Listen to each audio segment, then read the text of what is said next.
Karen Hendricks crouched behind the pool equipment shed, her manicured fingers gripping a gallon jug of muriatic acid, so tightly her knuckles had gone white. The digital clock on her phone read 11:47 p.m., and the Riverside Estates subdivision lay sleeping around her like a collection of overpriced tombs. Perfect. She'd waited 3 months for this moment. 3 long months of watching the Johnsons' pristine blue pool mock her through their inadequate privacy fence. 3 months of seething every time she heard their weekend pool parties, their children's laughter echoing across her own barren backyard, where her pool sat covered in a tub, waiting for repairs she couldn't afford. The irony wasn't lost on her. As president of the Riverside Estates Homeowners Association, she'd been the one to approve the Johnsons' pool installation. She'd even congratulated them at the ribbon-cutting ceremony. Her smile, so perfect it could have been carved from ice. This will teach them about property values, she whispered to herself, adjusting her black yoga pants and matching hoodie, her midnight vigilant outfit, as she'd started calling it. The plan was foolproof. A few gallons of pool chemicals in the wrong proportions would turn their crystal-clear water into a murky, alder-friendly swamp.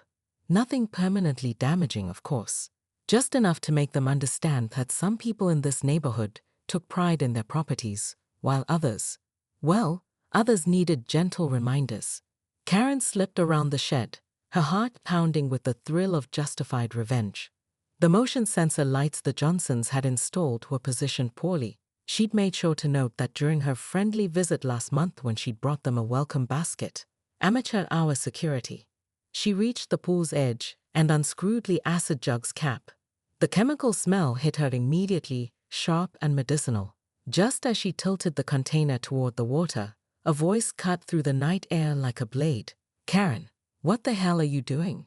She spun around so fast she nearly dropped the jug. Mike Johnson stood in his sliding glass doorway, illuminated by the kitchen light behind him. His expression shifted from confusion to horror as he registered the scene. His HOA president, dressed like a cat burglar, pouring chemicals into his pool at midnight. "This isn't what it looks like," Karen said, which was possibly the stupidest thing she could have said, given that it was exactly what it looked like. "You're poisoning my pool." Mike's voice was flat, disbelieving. Karen's mind raced. Deny everything? Claim she was helping.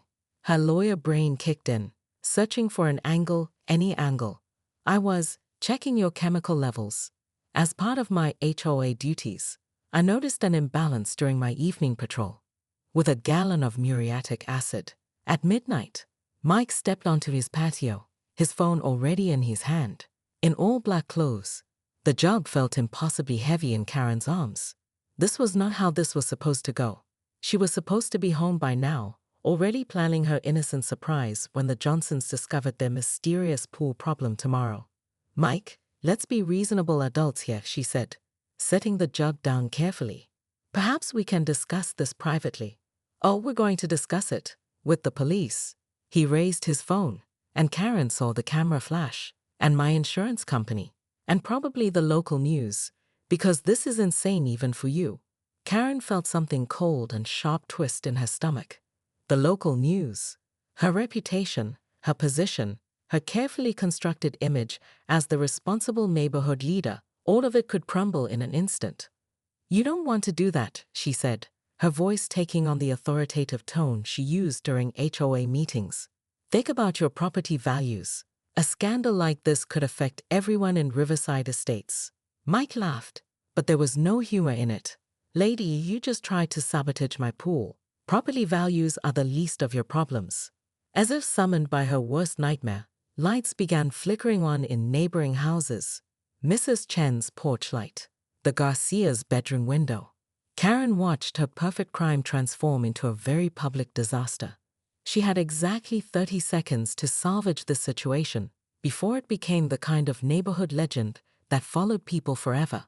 30 seconds to prove that Karen Hendricks, HOA president and master of suburban politics, could talk her way out of anything. The question was, could she? Karen's blood turned to ice. She'd forgotten about the gate.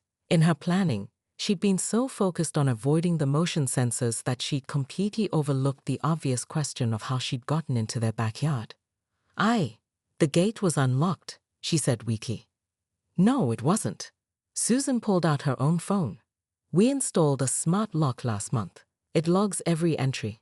Want to guess what it's going to show? Karen watched her perfect lie disintegrate in real time. The smart lock, the time-stamped entries, the complete lack of any official complaint or testing protocol. She was trapped in a web of her own making. But Karen Hendricks hadn't become the most powerful person in Riverside Estates by giving up easily. If she couldn't convince them, she'd have to find another way out. Fine, she said, her voice hardening. You want the truth? Your pool parties are a nuisance. Your children are too loud. Your property maintenance is substandard. I was trying to send a message. The admission hung in the air like poison gas. Mike and Susan stared at her in stunned silence. But here's what you need to understand, Karen continued, her authoritative persona fully engaged now. I am the president of this HOA. I determine what flies and what doesn't in this neighborhood. And if you think calling the police is going to solve your problems, you're about to learn exactly how much power I actually have. She picked up the acid jug with deliberate calm. This conversation never happened, because if it did, you're going to find out just how many violations I can find with your property, how many fines I can levy, how quickly I can make your life here very, very unpleasant. Susan and Mike exchanged a look that Karen recognized immediately. It was the look of people realizing they were dealing with someone completely unhinged. Are you threatening us?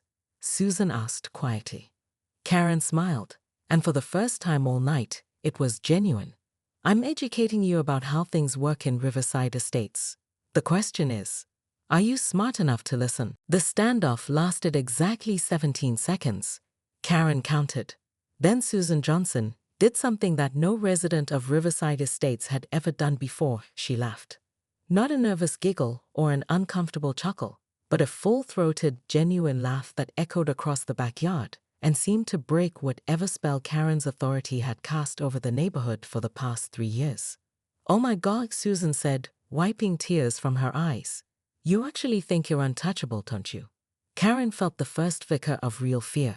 In all her years of HOA dominance, no one had ever responded to her threats with laughter. Anger, yes. Compliance, usually. But laughter? That was new and dangerous territory.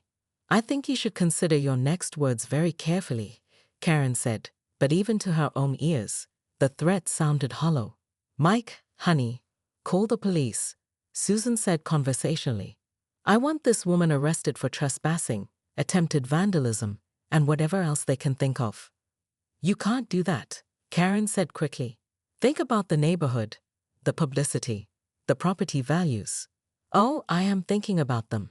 Susan's smile was sharp as broken glass. I'm thinking about how much they'll improve once everyone knows you're a psycho who breaks into people's yards to sabotage their pools. Mike had his phone out, dialing. Karen watched the numbers appear on the screen and felt something fundamental shift inside her chest. This wasn't how it was supposed to go. She was the one in control. She was the one with power. Wait, she said, her voice cracking slightly. Let me explain. You already explained, Mike said, holding the phone to his ear. You wanted to poison our pool because you don't like our kids playing too loud. Yes, 911?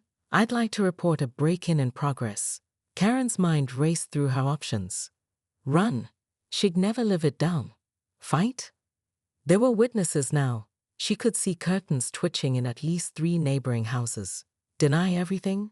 Too late for that. For the first time in her adult life, Karen Hendricks had no plan, no angle, no way out. As if summoned by her desperation, her phone buzzed with a text message. She glanced at it automatically, then stared in disbelief. The message was from an unknown number. Having fun tonight, Karen? Check your email. With shaking fingers, she opened her email app. The new message had no subject line, just a video attachment. She pressed play and watched herself, filmed from above, breaking into the Johnsons' yard, creeping around their pool, and pouring acid into the water. The timestamp showed it was recorded 20 minutes ago. Someone's been watching, she whispered. What? Susan stepped closer, trying to see Karen's phone. Karen's head snapped up, scanning the neighboring houses with new eyes. One of them had been recording her. One of them had planned this, had let her walk into a trap. But who? And why? Another text appeared. You've made a lot of enemies, Karen. Time to pay up. The police sirens were audible now, growing closer. Karen looked at Mike and Susan, at the gathering crowd of neighbors emerging from their houses, at the evidence of her crime sitting in plain sight. She was caught, finished, ruined. But someone else was pulling the strings. This is bigger than you think, she said to the Johnsons, her voice urgent. Someone set this up. Someone wanted me caught. Right, Susan said sarcastically. The mysterious pool sabotage conspiracy. Karen's phone buzzed again. This time it was a phone call from the same unknown number. Against all logic, she answered. Hello, Karen. The voice was digitally altered, robotic and cold. Enjoying your last night as HOA president? Who is this? Someone who's been waiting a long time for you to make a mistake this big. 3 years of your little power trips, Karen. 3 years of harassment and threats, and treating people like servants. Did you really think there wouldn't be consequences? The police cars turned onto their street, red and blue lights painting the suburban houses in alternating colors of emergency. What do you want? Karen asked. Justice. The police will arrest you tonight. The video will be on the neighborhood's social media pages by morning. The HOA board will hold an emergency meeting to remove you from office. Your real estate license will be suspended pending investigation. Karen felt the world spinning around her career, her position, her entire identity, all of it crumbling in real time. But that's just the beginning, the voice continued. See, we've been watching you for a long time, Karen. We know about the missing HOA funds. We know about the contractor kickbacks. We know about the fake violation notices you've been using to force people to sell their homes cheap so your friends could buy them. The phone went dead. Karen stared at the silent device, her mind reeling. Someone had been building a case against her, collecting evidence, waiting for the perfect moment to destroy her completely. Tonight wasn't just a caught-in-the-act situation. It was the opening move in a much larger game. The police officers were walking up the driveway now, their flashlights cutting through the darkness. Karen looked around the backyard one last time, at the pool she tried to sabotage, at the neighbors who'd watched her fall from grace, at the houses that contained her unknown enemy. She thought she was the predator in Riverside Estates. It turned out she'd been the prey all along. As the officers approached, Karen realized that getting arrested might be the least of her problems. Someone out there knew all her secrets, had all her evidence, and had just declared war. The question wasn't whether she could survive the night. The question was whether she could survive what came next. Karen's mind shifted into crisis management mode, the same mental state that had gotten her elected HOA president 3 years running. She straightened her shoulders and forced her expression into what she called her reasonable authority face, the one that had convinced dozens of residents to pay special assessments and maintain their hedge heights.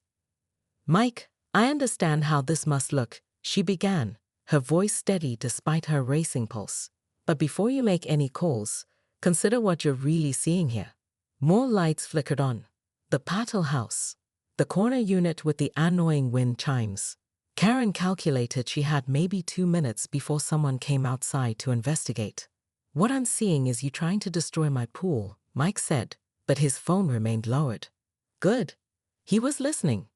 What you're seeing is your HOA president taking emergency action to prevent a health hazard. The lie rolled off her tongue with practiced ease. I received an anonymous complaint about suspicious chemical odors coming from your pool area, strong enough to be concerned about neighborhood children. Mike's expression flickered with uncertainty. What kind of complaint? Karen almost smiled. She'd found her angle. The kind that could shut down your pool permanently if the health department gets involved. The kind that requires immediate testing and potential remediation. She gestured to the acid jug. I was collecting a sample for emergency testing. At midnight, in ninja clothes. I didn't want to alarm you unnecessarily. If the tests came back clean, you never would have known there was a concern. Karen pulled out her phone, making a show of checking messages. Unfortunately, the preliminary results are concerning. It was complete fabrication, but Mike didn't know that. More importantly, she was counting on his fear of authority, the same fear that made most residents comply with her HOA demands without question. What kind of concerning? Mike's voice had lost some of its anger. Karen looked around conspiratorially, then stepped closer. Chemical imbalance that could indicate contamination, possibly from your pool equipment. Nothing you did wrong, but the kind of thing that attracts lawsuits if not handled immediately. She watched Mike's face carefully. Like most homeowners, he was terrified of two things: legal liability and unexpected repair costs. She was offering him both as boogeyman. Why didn't you just call me? Would you have answered? Would you have believed it wasn't some HOA power trip? Karen allowed a hint of hurt to creep into her voice. I've been accused of overreach before. I thought handling this quietly would be better for everyone. Mike wavered. Karen could see it in his posture, the way his grip on his phone loosened. She was winning. Then his wife appeared in the doorway. Mike, what's going on out there? Susan Johnson stepped onto the patio wearing her robe, and her eyes immediately fixed on Karen. Why is the HOA president in our backyard at midnight? Karen's heart sank. Susan was different from Mike, sharper, more suspicious. She'd been the one asking pointed questions at HOA meetings, the one who'd requested detailed budget breakdowns. There's been a complaint about chemical contamination, Mike said before Karen could speak. She was collecting samples. Susan's eyes narrowed. With a gallon jug of acid. Karen, that's muriatic acid. I can smell it from here. The game was shifting again. Karen felt her carefully constructed story beginning to crumble. Emergency neutralization agent, she said quickly. Standard protocol for this type of contamination. Bullshit. Susan's voice cut through the night air like a whip. Mike, she's lying. Look at her. She's dressed like she's robbing us. And why would she have a key to our gate?